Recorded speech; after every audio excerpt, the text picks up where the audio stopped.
Hi friends, welcome to Kokis Cooking Channel. இன்னைக்கு நம்ம சேனல்ல என்ன ரெசிபின்னு பாத்தீங்கன்னா பாக்கும்போதே தெரிஞ்சிருக்கும் உங்களுக்கு சக்கரை பொங்கல் தாங்க. இந்த பொங்கலுக்கு நம்ம சூப்பரான ஒரு சக்கரை பொங்கல் எப்படி ஈஸியா செய்யலாம், நம்ம பிகினர்ஸ்க்கெல்லாம் எப்படி ஈஸியா செய்யலாம் கற்றுக் கொடுக்கலாம் அப்படின்றதுக்காக நான் இந்த ரெசிபி வீடியோ போட்டிருக்கேன். நான் சொல்ற மெத்தட்ல நீங்களும் இதே மாதிரி கண்டிப்பா செய்யுங்க.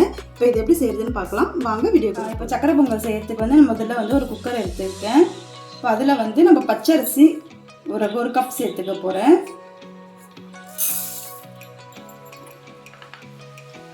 அது கூடவே 1/4 கப் அளவுக்கு பைத்தம்பருப்பு, இப்போ இதுவும் சேர்த்துக்கலாம். இது ரெண்டுமே நான் வாஷ் பண்ணி எடுத்துகிட்டு வந்துடுறேன். பாருங்க, இப்போ நல்லா வந்து அரிசி பருப்பும் சேர்த்து நம்ம கழுவி எடுத்துகிட்டு வந்துட்டோம். இப்போ வந்து இது வந்து நம்ம தண்ணி, இதுக்கு தேவையான அளவுக்கு தண்ணி சேர்த்துக்கலாம். நான் வந்து இதே கப்பில் வந்து ஒரு 3 கப் அளவு சேர்த்துக்கிறேன் தண்ணி.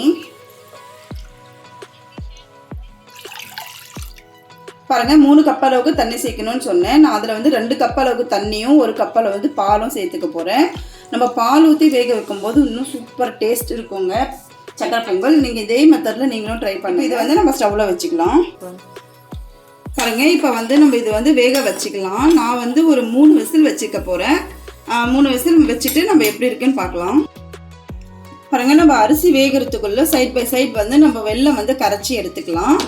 நான் வந்து ஒரு 300 கிராம் அளவுக்கு வெல்லம் சேர்த்துருக்கேன். அரிசி வந்து பார்த்திங்கன்னா 1/4 கிலோ அளவு இருக்கும். இப்போ இது வந்து கொஞ்சமாக தண்ணி சேர்த்து நம்ம வந்து இது கரைச்சிக்கலாம். பாகுபதெல்லாம் வரணும்னு அவசியம் இல்லைங்க. லைட்டாக நமக்கு வெல்லம் கரைஞ்சால் போதும். அதில் கல் மண்ணெல்லாம் இருக்கும், அதை வடிகட்டுறதுக்காக தான் நம்ம வந்து இது கரைக்க போகிறோம்.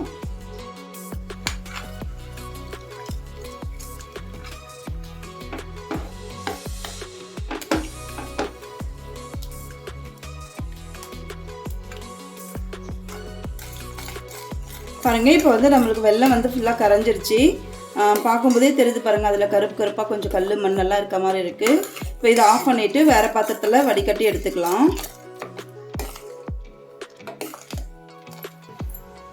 பாருங்கள், இப்போ இதை வடிகட்டி எடுத்து வச்சாச்சு. இது அப்படியே இருக்கட்டும். நமக்கு ரைஸ் வெந்துருச்சு, அது எப்படி இருக்குன்னு பார்க்கலாம்.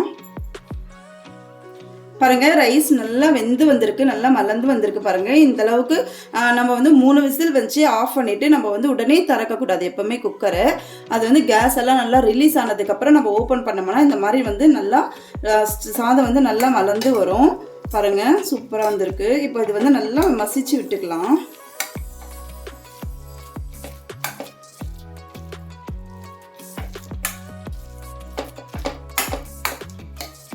பாருங்கள், நம்ம வச்ச அளவுக்கு தண்ணி சூப்பராக கரெக்டாக வந்திருக்கு. குழைவாகவும் இல்லாமல் தண்ணி கஞ்சி சுற்றின மாதிரி ஆகிடும் ஒரு சில டைமில் வந்து. அந்த மாதிரி இல்லாமல் இந்த அளவுக்கு மெஷர்மெண்ட்டு கரெக்டாக வைங்க, கரெக்டாக இருக்கும். நம்ம ரைஸ் இந்த மாதிரி மசிக்காமல் அப்படியே நம்ம வெல்லம் சேர்த்தோம்னா நம்ம வரைச்ச வர இருக்க மாதிரி இருக்கும் ரைஸ் வந்து. நம்ம சக்கரை பொங்கல் வந்து சாப்பிட்றதுக்கு நல்லா இருக்காது. இப்போ இந்த மாதிரி வந்து நம்ம நல்லா கலக்கி விட்டுட்டு நம்ம வெல்லம் வந்து சேர்த்துக்கலாம். பாருங்க, இப்போ நம்ம கரைச்சி வச்ச வெல்லமும் அதிலே சேர்த்துக்கலாம்.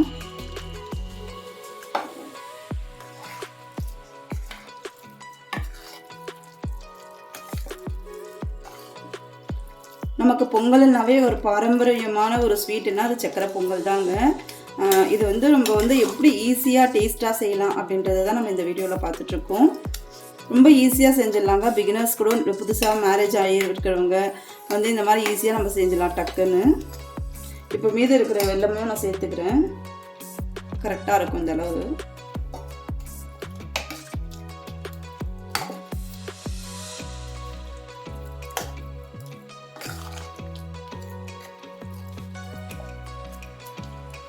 உங்களுக்கு ஸ்வீட் கம்மியாக வேணும் அப்படின்னு நினச்சிங்கன்னா 1/4 கிலோவுக்கு 1/4 கிலோ அளவு கரெக்டாக சேர்த்துக்கோங்க, கரெக்டாக இருக்கும். நம்ம சக்கரை பொங்கல்னாவே நல்லா ஸ்வீட் பொங்கல் ஸ்வீட்டாக தானே இருக்கணும்னு வாங்க இல்லைங்க. அதனால் நான் கொஞ்சம் எக்ஸ்ட்ரா சேர்த்துருக்கேன் வெல்லம்.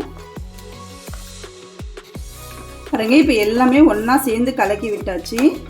இது அப்படியே இருக்கட்டும். நம்ம அதுக்குள்ளே நம்ம வந்து நெய்யில் முந்திரி திராட்சை நம்ம வறுத்து எடுத்துக்கலாம். இப்போ பாருங்கள், ஸ்டவ்வில் வந்து ஒரு பேன் வச்சுருக்கேன். அதில் வந்து கொஞ்சமாக நெய் சேர்த்துக்கலாம்.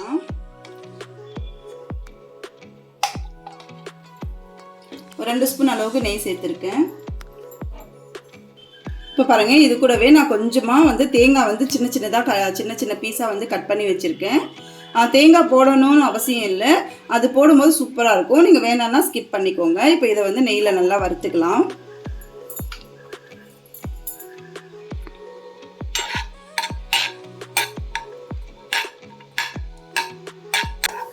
பாருங்கள், இப்போ வந்து தேங்காய் நல்லா வந்து ஒரு ப்ரௌன் கலர் வந்துருச்சு. இப்போ இதை எடுத்துடலாம்.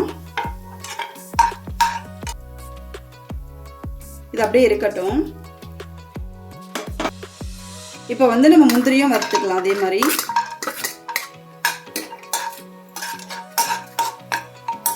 முந்திரி வந்து ஓரளவுக்கு வறுபட்டுருச்சு. இந்த ஸ்டேஜில் வந்து நான் வந்து ட்ரை கிரேப்ஸும் நம்ம ஆட் பண்ணிக்கலாம். ஃபஸ்ட்டே போட்டோம்னா இது கருகிடும், அதனால தான் நான் வந்து பாதியில் போடுறேன். அப்போ வந்து ரெண்டுமே ஈவனாக வந்து அதுவும் பொரிஞ்சு வரும்போது நம்ம முந்திரியும் நல்ல ஒரு ப்ரௌன் கலர் வரும். நம்ம வீட்டுக்கு இன்றைக்கே பொங்கல் வந்துச்சுன்னு நினச்சிருப்பாங்க. அந்தளவுக்கு வாசம் கமகமன்னு நெய் வாசனை வந்து சூப்பராக வந்துட்டுருக்கு. பாருங்கள், இப்போ வந்து அந்த கிரேப்ஸ் ட்ரை கிரேப்ஸும் நல்லா பாருங்கள் உப்பி வந்திருக்கு. இப்போ ஆஃப் பண்ணிடலாம். இது பாருங்கள், இதுவும் நம்மளுக்கு வந்து ஸ்டவ்வில் அப்படியே தான் வச்சுருந்தேன். இதுவும் நல்லா வந்து திக்கான ஸ்டேஜுக்கு வந்துருச்சு.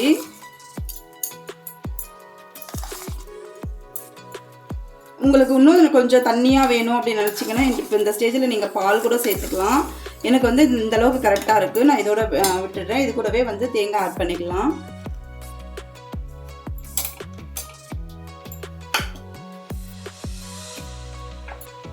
இது கூடவே கொஞ்சமாக ஏலக்காய் தூள் சேர்த்துக்கலாம்.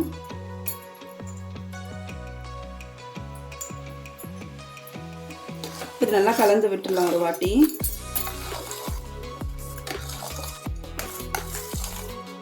இப்போ வந்து முந்திரி திராட்சையும் சேர்த்துக்கலாம். அது கூடவே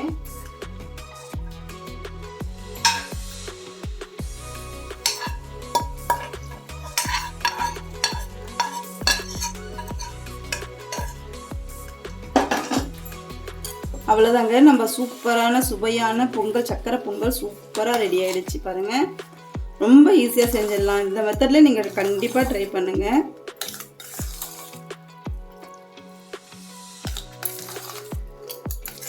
இப்போ இதை வேறு பவுலில் மாற்றிக்கலாம். பாருங்கள், அவ்வளோதாங்க, நம்மளுடைய சூப்பரான சக்கரை பொங்கல் இந்த பொங்கலுக்கு ரெடி ஆகிடுச்சு. இதே மெத்தடில் ரொம்ப ஈஸியாக நீங்கள் வறுக்க வேணாம், எதுவும் ஊற வைக்க வேணாம், எதுவுமே செய்ய வேணாம், சூப்பராக இன்ஸ்டண்ட்டாக ஒரு சக்கரை பொங்கல், டேஸ்டியான சக்கரை பொங்கல் ரெடி ஆகிடுச்சு. இந்த ரெசிபியை நீங்கள் கண்டிப்பாக ட்ரை பண்ணி பார்த்துட்டு எனக்கு கமெண்ட் பண்ணுங்கள், லைக் பண்ணுங்கள், ஷேர் பண்ணுங்கள். இன்னொரு நாள் இன்னொரு இன்ட்ரெஸ்டிங் ரெசிபியில் பார்க்கலாம். தேங்க்யூ.